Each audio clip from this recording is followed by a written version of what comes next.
Halo, Assalamualaikum warahmatullahi wabarakatuh. Perkenalkan, nama saya Anissa Kumaro Syarifuddin. Saya dari Perhotelan Reguler semester 3 di Stipar Yapari Akripa Bandung. Nah, di sini saya akan menjelaskan apa itu zat gizi mikro dan juga zat gizi makro. Zat gizi mikro itu berguna untuk menjaga fungsi tubuh dan pertumbuhan, dan juga berperan untuk mencegah penyakit masuk ke dalam tubuh.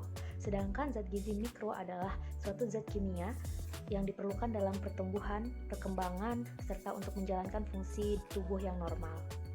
Karbohidrat adalah senyawa yang terdiri dari karbon, oksigen, hidrogen, dan juga karbon hidrat. Maka dinamakan karbohidrat.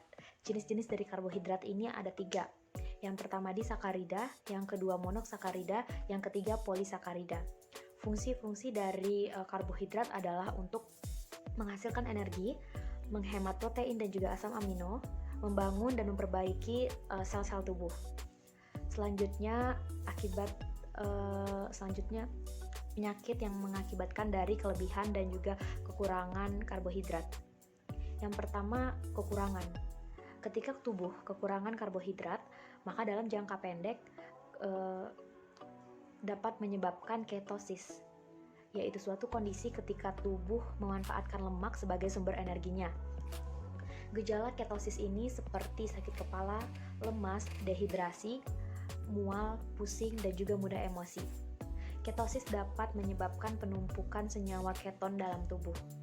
Sedangkan jika tubuh kelebihan karbohidrat, itu juga dapat menyebabkan penyakit. Yang pertama, sulit menurunkan berat badan.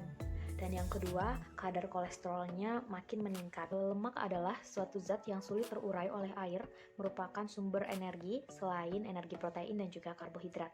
Lemak terbagi menjadi 2, ada lemak hewani dan juga lemak nabati.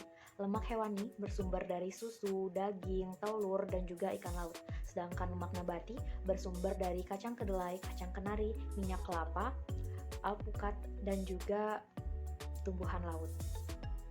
Sedangkan jika tubuh mengalami kelebihan lemak akan menyebabkan penyakit hipertensi. Ketika lemak tubuh mulai meningkat, otomatis darah juga dipenuhi dengan lemak. Hasilnya akan muncul penyakit hipertensi atau biasa disebut tekanan darah tinggi. Lemak yang menumpuk, terutama di bagian area perut, akan meningkatkan kadar gula darah dan menghambat kerja insulin yang pada akhirnya akan menyebabkan diabetes. Nah, jika tubuh kekurangan lemak, akan berdampak pada produksi sel imun tubuh dan juga sel darah merah. Tubuh yang kekurangan lemak akan dapat sering mengalami infeksi dan memiliki penyembuhan luka yang sangat lambat. Selain itu, kurangnya asupan lemak dapat mengganggu sistem saraf dan juga penglihatan. Selanjutnya, fungsi dari lemak. Fungsi dari lemak itu melindungi organ tubuh dari zat berbahaya. Yang kedua, sebagai sumber dan juga pelarut vitamin A, D, E, dan K atau biasa disebut ADEK, dan juga sebagai penghasil asam lemak. Vitamin B9 atau biasa disebut asam folat adalah vitamin yang larut air. Vitamin B9 sangat penting untuk berbagai fungsi tubuh, mulai dari sintetis nukleotid ke remetilasi homocysteine, dan juga vitamin ini terutama penting bagi periode pembelahan dan pertumbuhan sel. Fungsi dari vitamin B9 ini sendiri adalah untuk menjaga kadar sel darah putih dan juga sel darah merah atau hematogenesis dalam tubuh manusia.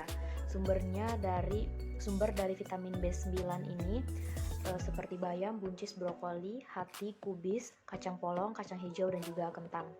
Jika tubuh kekurangan vitamin B9, maka akan menimbulkan gejala seperti merasa lelah, sariawan, pertumbuhan tubuh buruk. Nah, jika tubuh mengalami kelebihan vitamin B, maka akan terjadi ruam merah pada kulit, insomnia, gangguan kejang, kesemutan, dan juga mati rasa, dan juga autisme pada janin. Selanjutnya saya akan menjelaskan vitamin D. Vitamin D adalah grup vitamin yang larut dalam lemak prohormon. Vitamin D dikenal juga dengan nama calciferol. Sumber dari vitamin D itu seperti minyak ikan, telur, susu, dan juga jamur. Fungsi vitamin D juga diperlukan tubuh untuk menjaga kesehatan jantung, otot, dan juga otak. Jika tubuh mengalami kelebihan vitamin D, dapat menyebabkan berbagai komplikasi seperti kehilangan nafsu makan, kebingungan, dan tekanan darah tinggi, dan juga gejala Gejalanya pun macam-macam, mulai dari nyeri dada, tekanan darah tinggi, lekas marah, hingga gelisah berlebihan. Selanjutnya, jika tubuh mengalami kekurangan vitamin D, akan dapat mengganggu pertumbuhan.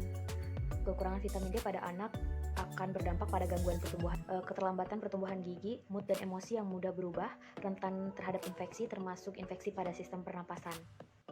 Vitamin C adalah salah satu jenis vitamin yang larut dalam air dan memiliki peran penting dalam menangkal berbagai penyakit. Vitamin ini juga dikenal dengan nama kimia dari bentuk utamanya, yaitu asam askorbat. Sumbernya dari jeruk, jambu biji, kiwi, dan lain-lain. Fungsi dari vitamin C ini akan membantu tubuh untuk memproduksi kolagen yang merupakan protein yang dibutuhkan tubuh untuk membantu mencegah keriput, proses penyembuhan luka sehingga keremajaan kulit, menjaga keremajaan kulit, memperlambat proses penuaan hingga mencerahkan warna kulit. Kelebihan vitamin C yang umum terjadi adalah gangguan pencernaan seperti kondisi diare dan juga mual. Ketika tubuh kekurangan vitamin C, salah satu penyakit yang bisa timbul akibat kekurangan vitamin C yang konsisten adalah bisa sebabkan penyakit kudis. Gejalanya termasuk mudah mendapatkan memar, pendarahan, dan juga nyeri sendi dan otot.